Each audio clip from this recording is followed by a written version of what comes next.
Shravanam is the first part where we are chanting the Vedas. Second is understanding the meaning and contemplating, which is Mananam. And the third and most important part is to put those teachings into practice. That is Nididhyasanam. So Shravanam, Mananam, Nididhyasanam. Now, as per my understanding, in our classes, there's a lot of focus on chanting the right way, which is very, very important. There is probably a little bit of focus on understanding the meaning. It also varies class to class, guru to guru. And of course, the practice is an individual thing. I don't think any of us have any role to play in somebody else's practice. It is more sensitization. But I think it's important to know and understand and explain how do you put it into practice. Because there's always that question, okay, fine, this is what the Vedas says, this is the meaning, so what? What am I supposed to do? Right? That may be a question in several minds. But before going into that, I just want to reinforce this, why the practice is so important.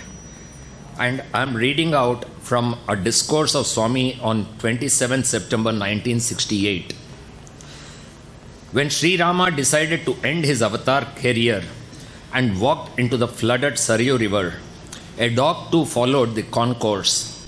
When asked why it had attached itself to the entourage, it said, "I desire to enter heaven with you all. I was in my previous life a full-fledged yogi, but I slipped and fell from the straight path of self-control. I became the slave of conceit.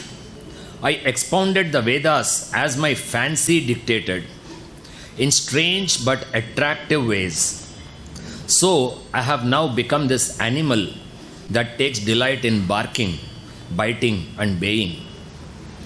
The persons who encouraged me then by praise are now the fleas and flies that crowd on my skin and pester me. Help me, Lord, the escape from this disgrace. I have worked out my karma. I have lived out my sentence." Unquote. That is the consequence of irreverence shown to the Vedas. Study them reverentially and with a view to practice what they teach. So if you see, that is the consequence of irreverence shown to the Vedas. And then the final sentence says, "Desisting from practice is itself irreverence." This is what Swami has said. Which means that if I don't practice what I learn in the Vedas, that itself is irreverence. Very, very, very strong statement from Swami. So that is what kind of prompted me to say that how do we absorb and internalize the meaning, and then how do we practice that? Now, one very important thing to understand is any word in Sanskrit, according to Shayanacharya, has 6 different meanings. The first is called Vachyartham, which is a literal meaning. So lots of Veda books that we have the literal meaning written after the shloka. Then there is Lakshanartham, which is meaning based on an attribute. Sutrartham, holistic meaning. Yagnartham, ritualistic meaning. Visheshartham, interpretation based on Desha Kala Paristiti. Aushadhyartham, meaning related to medicine. So, what it means is that when we are looking at the meanings of the Vedas, there's no one single thing. If you look at the Bhashyas, Shayanacharya writes something, then Bhatta Bhaskara has written something else. And there are so many other literature on Vedas. Each one has their own interpretation. So it varies depending on one's level of evolution. And what I understand as the meaning will also change over time as I evolve over a period of time. So we should not get bogged down by, no, but this person says this, but this is this and this. Take whatever connects to you and then start building from there. That is what I would personally recommend, but feel free to do what you think is best. before I get into, I just will share a few examples of how to look at literal meaning, then the inner meaning, and then how to put it into practice. But before I do that, I want to make one submission. None of this is mine. I have just copied from Brother Sudhindran, Brother Anil Kumar, Brother Maunish Vyas, and some of Swami's discourses. So I have just collected them and put together. By no stretch of imagination, please do not assume that I know a lot. I actually am in the same boat as you all. But courtesy this, I just got a chance to sit and do some research. That's all. That's the only difference. So everything here is somebody's contribution, not mine. Already Brother Chandrashekar, touched upon a few things. So I thought I'll just start with, before we get into the Purushsuktam, we all chant Gananamtva, and we have Kaving Kavinam Upamashravastamam. We say poet of poets and all that. So what does that mean? But Swami has explained this in a discourse on July 3rd, 1996, that the term Kavi means someone who knows the past, present and future. So there you're actually referring to the Almighty, right? It's just another meaning. Poet is a literal meaning, but actually Kaving Kavinam is someone who knows the past, present, future, everything. So Swami is given this interpretation for many things over a long period of time. We just have to take the trouble of searching all those discourses. There's a wonderful book called Sathya Sai Vedavani, which compiles all discourses pertaining to Vedas which Swami has given. But it's only up to, I think, late 80s or something like that. Now let's just look at this. I'm sure Sahasra Shirisha Purushaha, all of us know. I think D.V. Chandrashekar sir also explained that what it means. But then, so what? Okay, it means God is omnipresent everywhere. So what should I do? How does that translate into some action for me? Now, this links to the 9-point code of conduct. If I think you're God, then I would not talk ill of you.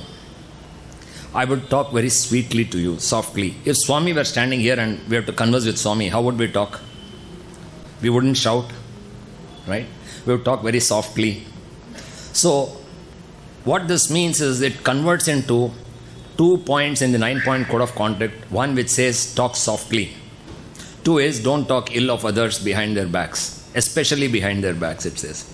So that is a takeaway for me from Sahasra Sirisha Purushaha, that this is how I should behave, right? But if I just keep chanting Sahasra Sirisha Purusha, okay, God is omnipresent, fine, and move on, then it doesn't go into step 3, which is actually putting it into practice, right?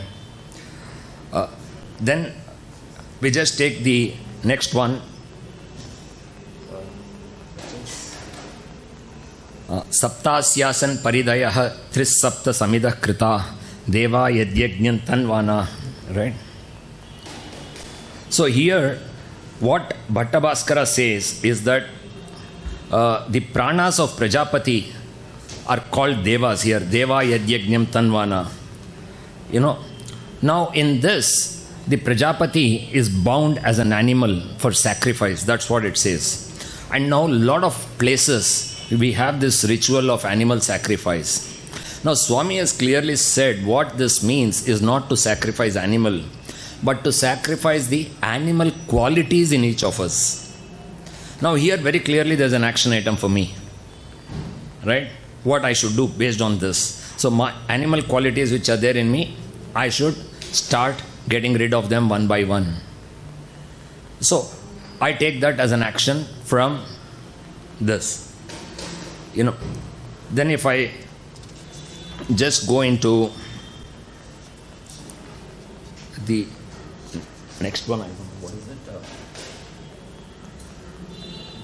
Brahmanosya mukhamasid bahurajanya kritaha. Now this is one of the most criticized part of Purusha Suktam, saying that it is encouraging, caste system and things like that. Now, if you see the origin of all, from we heard in the morning, is also the supreme.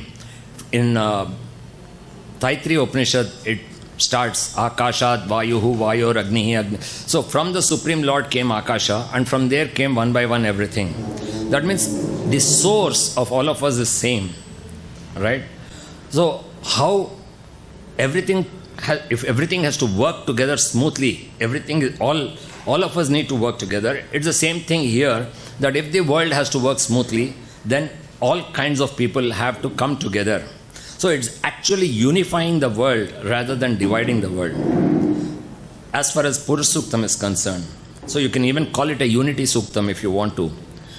It's a different matter that convenient interpretation by certain people has led to some other result. Just like animal sacrifice.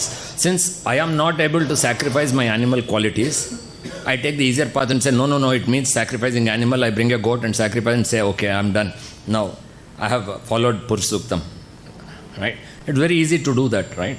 So the same thing happens. Caste system, while it is unifying, for my own purposes, I redefine that and then say, okay, this is what it is. So it's very important for us to understand the purport, what is mentioned in the Vedas, and then explain that to others, because this is a very, very controversial part of Purush Suktam and of the Vedas itself in today's context.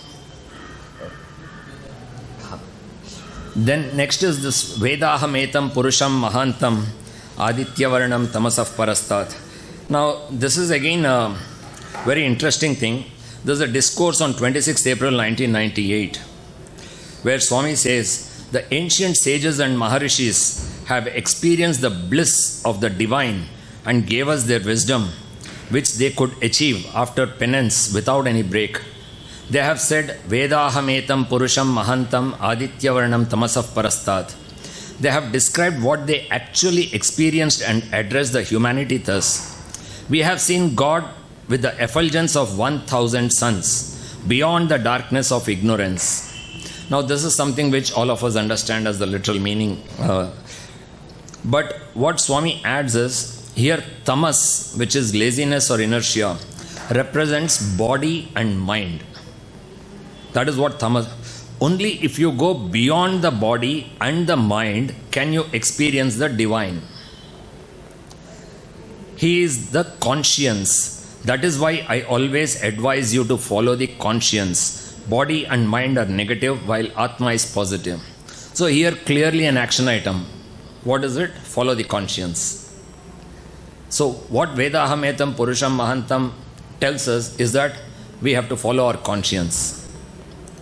Now if you see all of these, Swami has said in so many discourses in some very simple, and we know those teachings. And now when you see this linkage, you realize that what Swami is putting in very, very simple words is actually the essence of all the Vedas. Right? For the 18 Puranas, the essence, Swami said, is Paropakaraya Punyaya Papaya Parapidanam. Help ever, hurt never. That is the essence of the 18 Puranas. So you don't need to read the 18 Puranas if you just follow help ever, hurt never, which D.V. sir just now explained. You're done. So Swami is being so compassionate, he's giving us so much shortcuts, if I can say so. And he's actually squeezing the essence and giving it to us. You know, there is this wonderful story about sage Bharadwaja, hundreds of years he couldn't complete that. But for us, Swami is just taking that essence and giving it on a platter and saying, just do this, that's enough. Right? So that's... and finally, while it's not part of Purush Suktam, we have this Nakarmana na prajaya dhanena. And we all understand that it is only sacrifice and not anything else. But what to sacrifice here? So does sacrifice mean, okay, I remove all my desires, go and sit in a forest and do tapas, or what? Now again, Swami has very clearly said in one of the discourses, this is in Summer Showers 1990. It's on page 75. He says, it is the delusion of your identification with what actually is your bondage. it is the delusion of your identification with the body. You must give up the false idea that you are the body and imbibe the truth that you are the Atma. So what he's saying is, what you have to sacrifice is the body consciousness, not anything else. That is what Tyage Naike, that is when you will reach Amrutattva. But whatever else you sacrifice, if we have body identification, then it continues. Life goes on, or lives go on, life after life. And so from this, basically, I'm just picking examples from here and there to say that actually everything is actionable. It is not just upasana. I take the meaning from this. So when we are taking classes, it would be important for us to articulate this so that the learners actually absorb this. Otherwise, many of them may be thinking, what is this? Routinely, I'm just chanting something.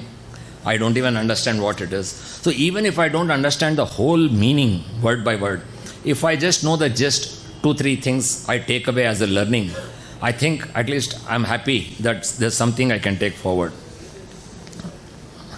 Right. Now, if you go to Rudram, I don't know how much.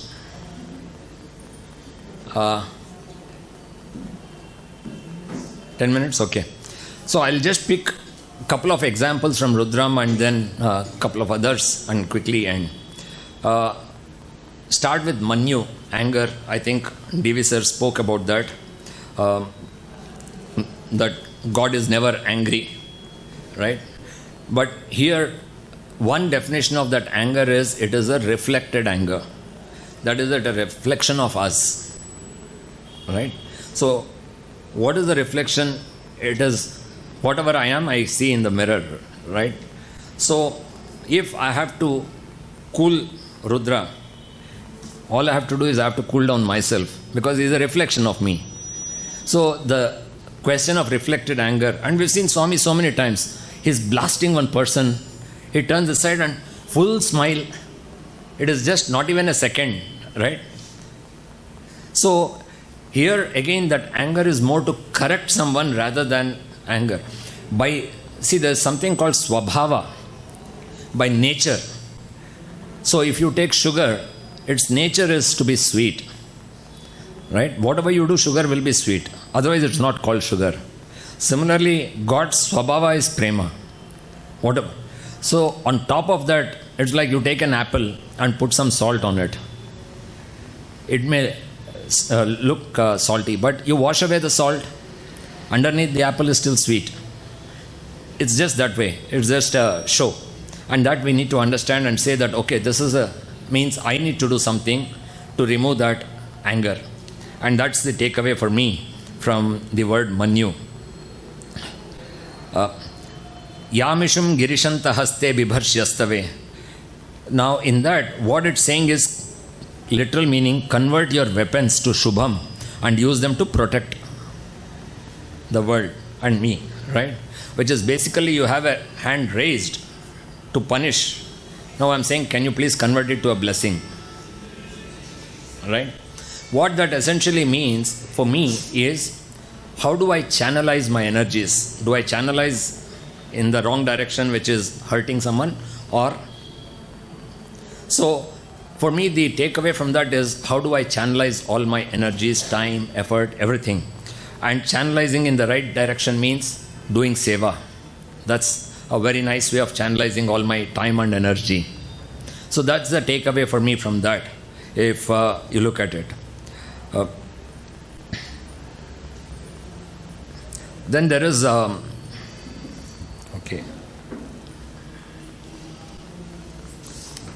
I'll probably skip.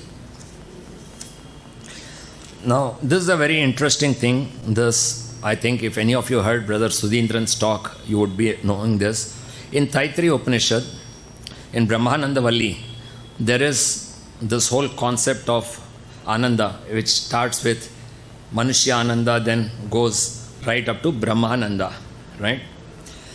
Interesting to see what is the definition of Ananda there.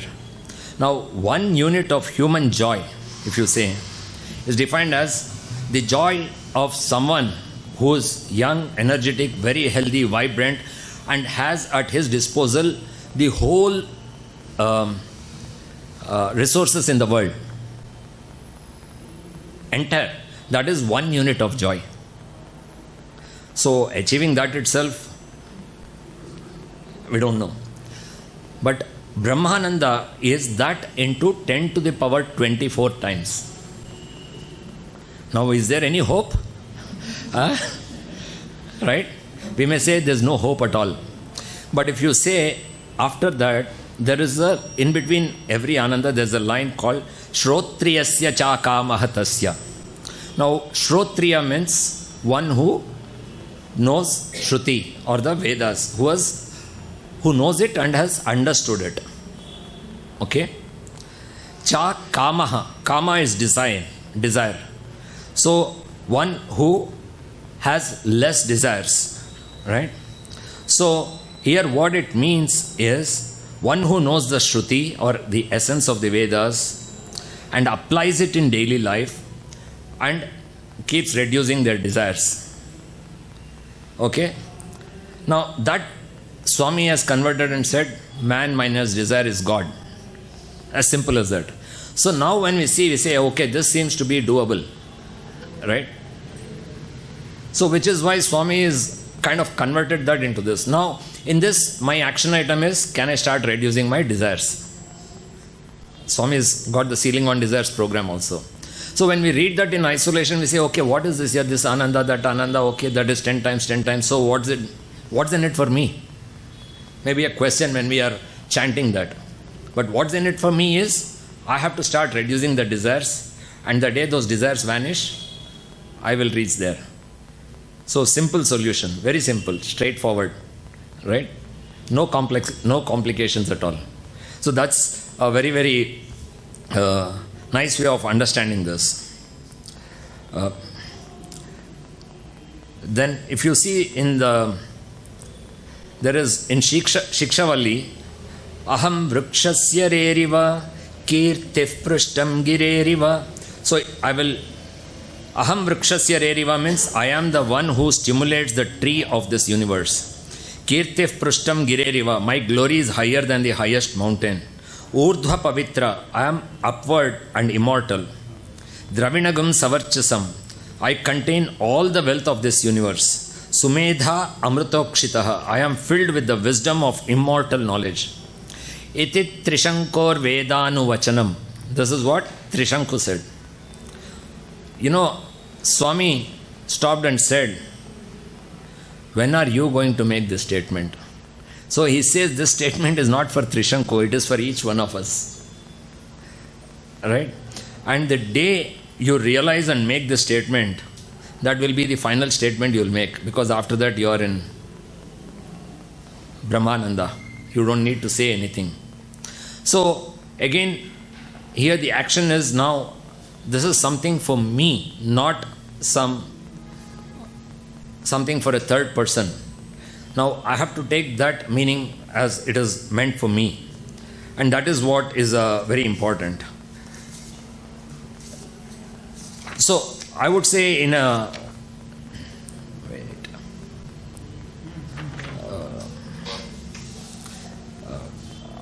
I don't know if I can just end with one last thing which is quite interesting, and give me 2 minutes. You know, in Mantra Pushpam, this also Brother Sudhindran had mentioned that Swami said the essence of Mantra Pushpam is Brahmavid Brahmaiva Bhavati. You know. Now, what does that mean again? One who knows Brahman becomes or merges with Brahman. So what? Can be a question. Theek hai, I understood. No, what am I supposed to do? Right? Yopam ayatanam Veda. That is one who knows the source of Apa. Apa is water. Ayatanavan Bhavati, becomes one with the source. So if I know the source of water, become one with the source. Now who is the source? This is Swami himself. We have seen that in Taittiriya Upanishad. Tasmad yetasmad atmana akasha sambhutaha. From Atma came Akasha, then from Akasha everything emerged. So from God emerged the first element or Akasha and so on from there. So the source is God himself as per Brahmanandavali. Now, what does this mean to me? What should I do? In fact, this is one very interesting story from the Upanishads. There was one day Krishna takes Radha and says, "Come, I will show you something." And they go there, and there is Rubhu Rishi. This is from Garga Bhagavatam, it's there. Rubhu Rishi, who is there meditating. And Lord Krishna tells Radha, he is my most devoted devotee. He is the one who is most devoted to me in this whole world. So Radha is quite surprised because she thought she was the one, and so she says, "Okay, let me try and figure out." Then Krishna goes and wakes up Rubhu Rishi from his meditation. He gets up and he sees Lord Krishna and he's full of joy. And he sees Radha also now, double joy, this bonus. And he immediately gets up and circumambulates both of them, and suddenly he vanishes. He's not there. So Radha says, "Hey, Krishna, you said he is your greatest devotee. How come he vanished? Seeing you, he went away." Then Krishna says, "See down." And when they see down, there's some water flowing. And he says, his devotion is so much that he transformed into water. Water represents love. That is why if you see in the Vedas, you don't see the word love anywhere. Swami always talks love. But in the Vedas, you don't have the word love anywhere. But you have apa, which is actually symbolic of love. So when the devotion becomes so much, we become love itself. Like what D.V. sir said, ultimately it is just love. No love all, no love lal or anything. It is love. So that is what happened here. So can I get my devotion in that way? So very, very interesting ways of picking some messages which we can take and incorporate into our daily life. And that's what I wanted to kind of highlight in this. I'm sorry I probably took 5 minutes more than what I was to. There are plenty more places in Rudram, but I'm sure each one of us can do this. Just refer to Swami's discourses, refer to other talks, and we will get these insights ourselves. And then the last part, implementing in daily life, that's up to each one of us. That is only between us and Swami, nobody else. So thank you for patient listening. Jai Sai Ram.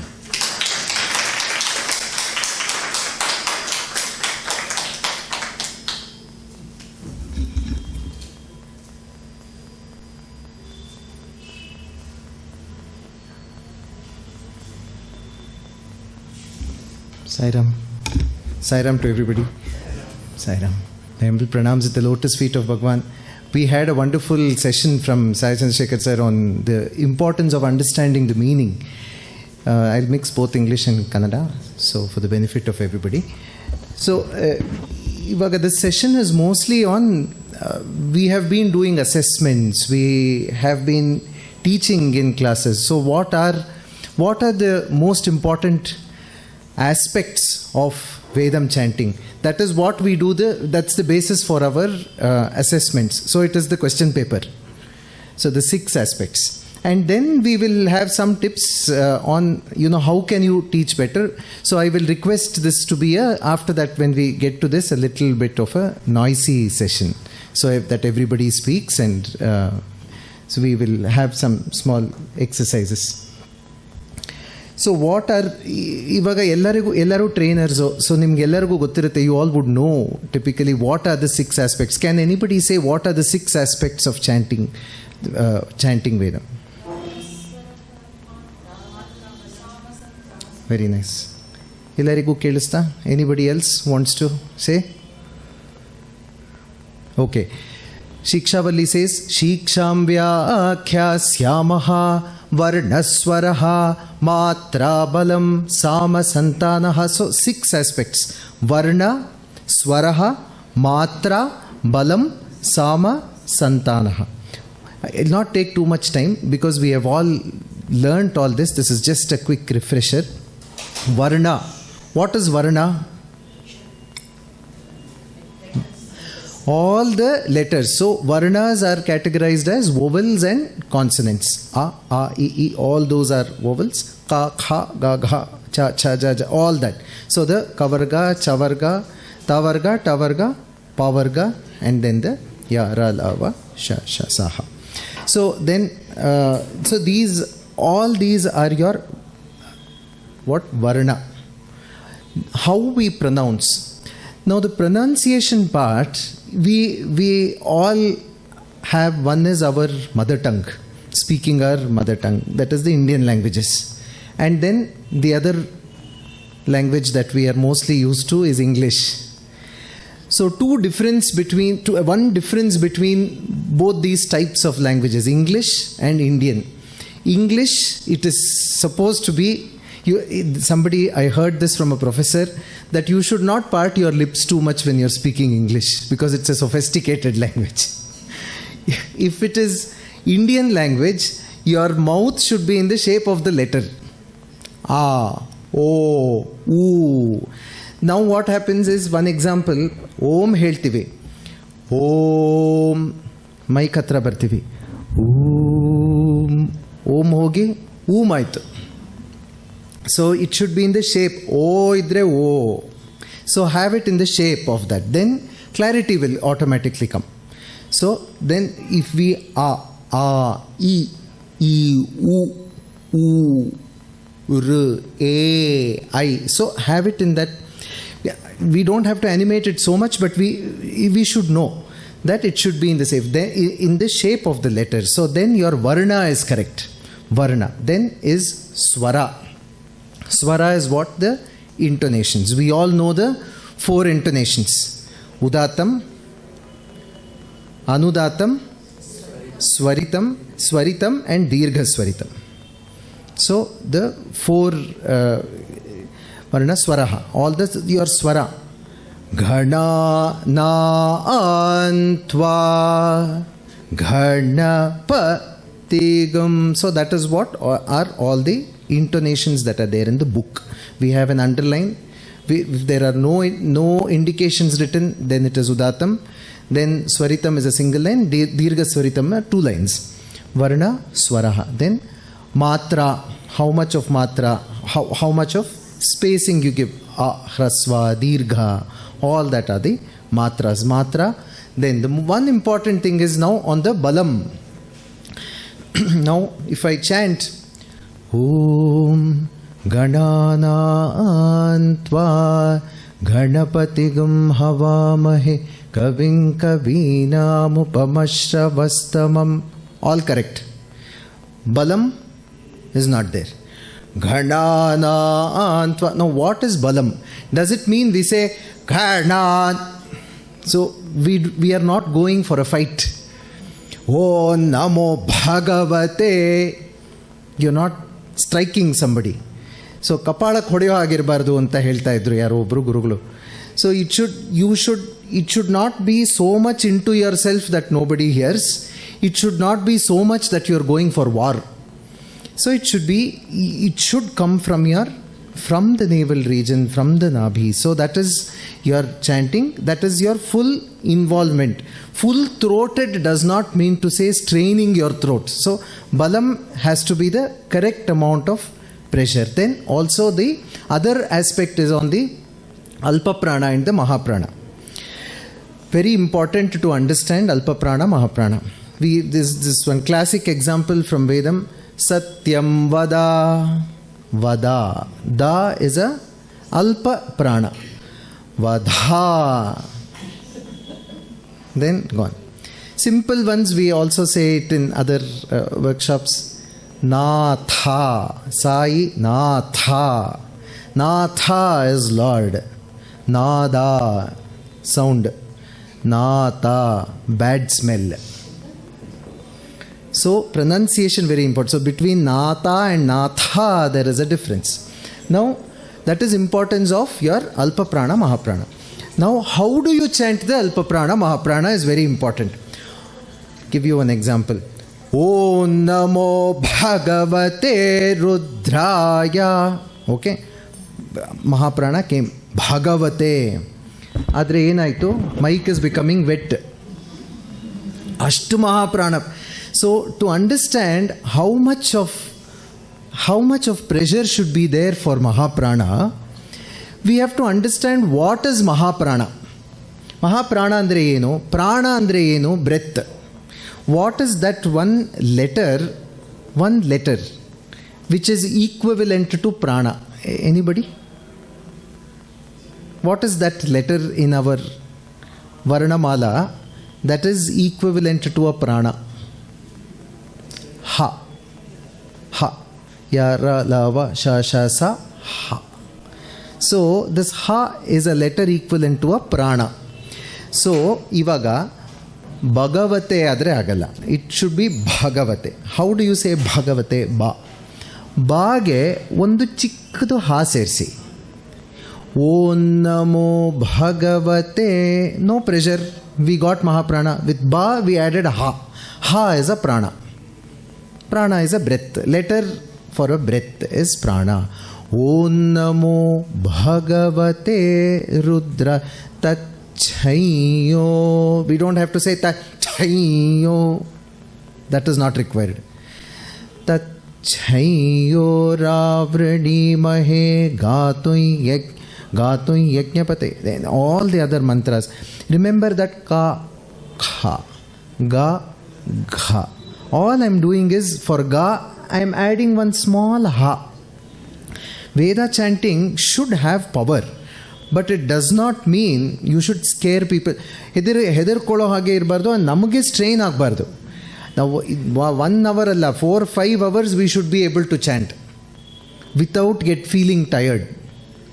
So that is the way it should be soothing. It should be soothing. It should not. It should, while you have the power. When I'm chanting, Om Tat Chayo Ravrani Mahe Gatui Yajnaya Gatui Yajnapataye Daivi Swastirastu Naha Swastirmanushebhyaha ऊर्ध्वञ्जिगातु भेषजं शन्नो अस्तु द्विपदे शञ्चतुष्पदे. Okay, so no pressure. With this I am chanting with the right balam. So we can chant for ಎಷ್ಟೊತ್ತು ಬೇಕಾದರೂ chant ಮಾಡ್ಬೋದು. It will be good for people to hear also, hoping that it was good to hear. So it will be good for people to hear. It will not be too jarring to the ears. It is not tiring. At the same time, it is not too mild. That is like bathroom singing, not chanting, but what? So idu matra balam. Then sama Santanaha, everybody knows. So you have the same speed, same spacing. Fast, one sati do it fast, one sati do it slow. Don't do that. Have the same spacing. Santanaha, all the conjunctions, ella sandhigalu enen barutte. How when you combine words, what happens? So all these are. I'm hoping everybody knows that. So we will not go into too much of grammatical details. Ivaga we'll just take some examples. And I will request you to tell me what are the mistakes. Based on these 6 points, what are the mistakes? So that will be a good exercise. I'll chant and you have to just... Om Ganana Antva Ganapatigam Havamahe Kaving Kavina Mupamashravastamam Jeshtarajam Brahmanam Brahmanaspata Ana Shrinvan Utibhisida Sadhanam. Okay, now Heli, what are the mistakes you found? Are there any mistakes at all in the first place? Correct agittu anta anstu nange. Okay, ಹೇಳಿ ಒಂದೊಂದಾಗೆ. Okay, first ಕವೀನಾಂ. Okay, there is no veena coming here. There is no veena. It is kaveenam, poet of poets. Okay, then next. Jyeshtha, Ja and Ye. So that is the next thing. Wherever you have a Samyukta Akshara, Samyukta Akshara is a combination of letters. You have to give equal importance to both the letters. ಒಬ್ಬರಿಗೆ ಒಂದು ಲೆಟರಿಗೆ ಬೇಜಾರಾಗಬಾರ್ದು, ಎರಡು ಲೆಟರ್ಗೂ importance ಕೊಡಬೇಕು. ಜ ಯ ಜ್ಯೇಷ್ಠ ಪ್ರ. When you have a pra, prano, and in between pa and ra, both should you give the importance. Next, Jeshtarajam, Jyeshtha, then Jyeshtha. See, that is important. Tha, no, Jyeshtha. With the small ta, put one ha. That is a prana. It becomes Jyeshtha. That is Mahaprana. It is easy way of chanting a Mahaprana without straining. Okay, then any other mistakes? Huh? Anashrinvan. Then there something else. Huh? Anashrinvan nuti. What is that? Anashrinvan utibihi. So many people, if you are not able to manage your breath, Anashrinvan nutibhisi. So it was wrong. Chanting correct. Oh, tumba chanagi madidri chanting, but ಏನಾಯಿತು ಮಧ್ಯದಲ್ಲಿ problem ಆಯಿತು. So we should know what are the places where we have to break. So even if we have to manage the breath, we should know we should know the meaning so we can break it in the right places. Okay, then. Prano Devi Saraswati Vajebhir Vajinivati Dhinama Vitrayavatu. Huh?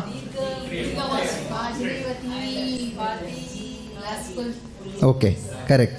Amele. Okay, this is a very classic auntie gotto. So how much of corrections we do in different classes.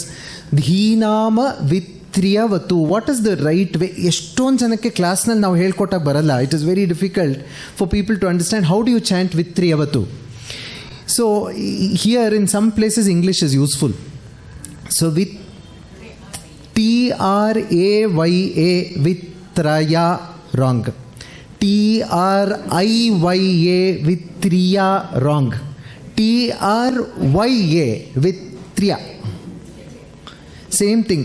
Triyambakaya Jamahe. It is not Trayambakam, no. Triyambakam, no. No tri, no tra.